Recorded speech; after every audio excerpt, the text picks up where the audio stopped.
Alam mo meron na akong tinatawag na beginner's luck. LUCK.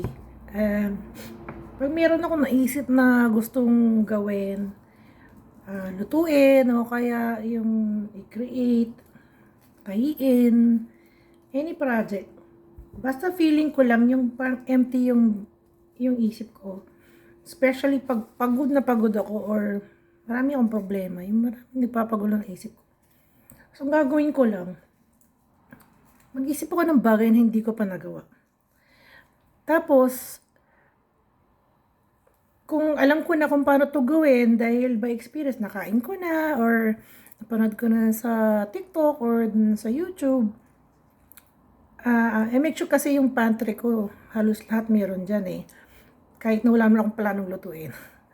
Meron akong glutinous rice, meron akong powder, meron akong flour, meron akong cornstarch, may mais ako, may ube, frozen, meron akong dehydrated powder ube. Excuse me. Siyempre, may fresh eggs ako, cheeses, whipped cream, milk, powder and liquid. Basta madami. Gusto ko ganun ako eh. Ganun ako sa bahay. Kahit na hindi ko naman siya talaga pagagamitin. And coconut milk. But I make sure na makakabuo ako ng anything out of the generic ingredients. Hindi yung parang isa lang ang magagawa ko. So like siguro kung kakanin, marami akong coconut milk. And when may frozen cassava ako, binili ko sa Asian store. Maximize ko lahat yung sa isang bilihan. Alam ko na magagawa ko siya in a month.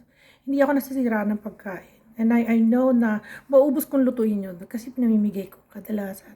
Minsan binebenta ko for cheap price para mabawi lang yung pinaggawaan ko. Kasi you can never expect naman na yung quality food, wala talagang price yan eh. For me, hindi ko kayang ipresyo. At kung ipipresyo ko, baka walang bumili kasi talagang top quality talaga. I normally call my creations, yung mga ginagawa kong pagkain, is not only sort of a fusion. Ano rin siya yung bang signature ko ba? Signature or designer. Designer kung tawag sa bag. Designer product or food.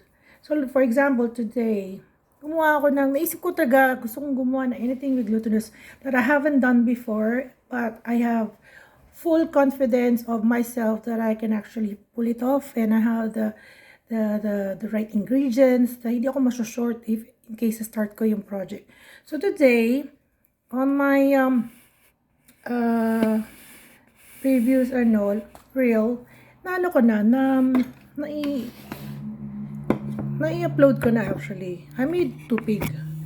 And syempre, dito sa London, sa ibang bansa, wala naman talagang magagamit na generic charcoal. At kung meron man, yun tipo ng may nagsabi sa akin parang yun nga sabi nung isang vlogger, gusto niya si Elton, ako magkamali ako ng si Elton. Famous chef. Ayaw niya yung bagay na para sa isang bagay lang niya gagamitin. Gusto niya tasking yung bagay na yun or ingredient na yun, magagamit niya sa ibang bagay. For example, ito, yung tupig. Marami lang variations ng binalot ko, pero yung mga magaganda kasi pinamigay ko na kanina sa church, mga friends, yan. Especially yung mga nakakamiss ng tupig, yung mga Ilocano na matagal nang hindi nakakatikim ng tupig. Sabi ko naman, wag nilang bigyan ng mataas na expectation kasi I'm a beginner. I'm a first time trial error. Wala ni trial error. I'd say beginner's luck nga. Sabi ko, huwag kayo magbigyan ng expectation sa sarili nyo pag nakain yung tupig ko for a fact na hindi naman ako Ilocano. Pero I have tried several versions of tupig from previous. So, may memory ako ng mga ganyang bagay. So, ito na yun. Binalot ko siya. Hindi siya binalot ko ito sa daon ng saging. And you know what? Yung aking stove ay hindi naman fire. Yun. Induction yon. So, tinesting ko na muna sa kawali. Para tingin ko na hindi naman maluluto. So, ginawa ko. Parang in-scan ko siya, may mga siguro 1 millimeter, 2 millimeters height from the hob. Hob. Yun, in-slide ko siya for seconds lang. Ang bilis lang naman kasi ang induction napakabilis. It will not burn, but it will definitely score. Talagang mangingitim siya. Pero hindi naman siya nag-fire up. Katulad ng naked fire. English.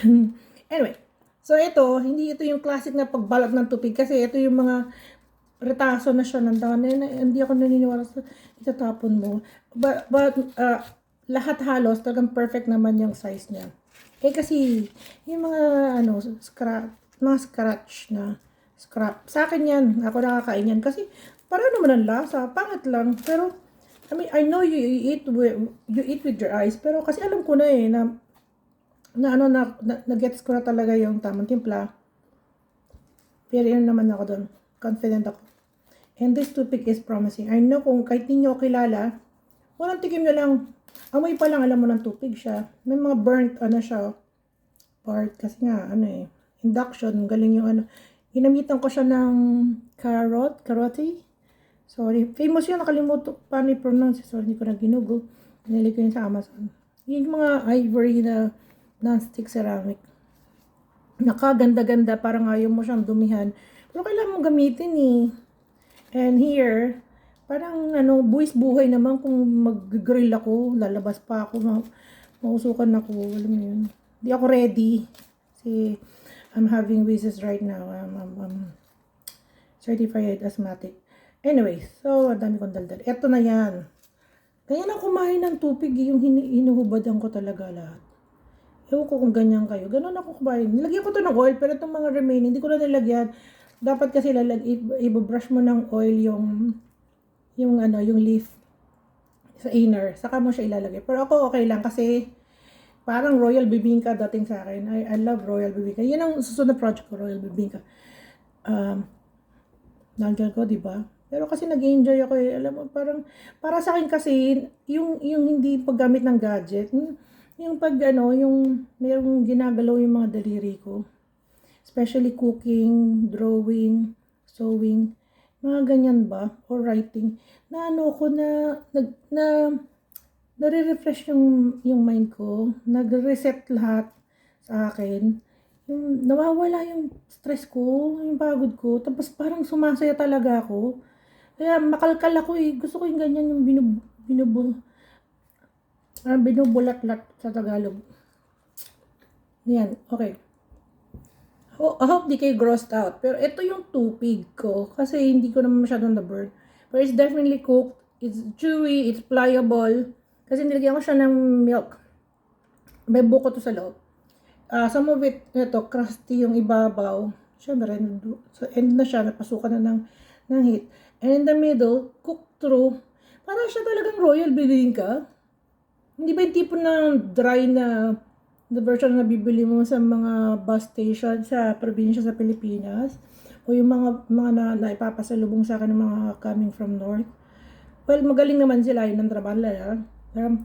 I prefer this kind of tupig, yung makunat, malambot, pliable, a little sticky kasi hindi ko naman nilagyan ng oil. Very ako particular sa oil. Pero dapat nilagyan mo siya ng oil. Pero ako naman nakakain eh.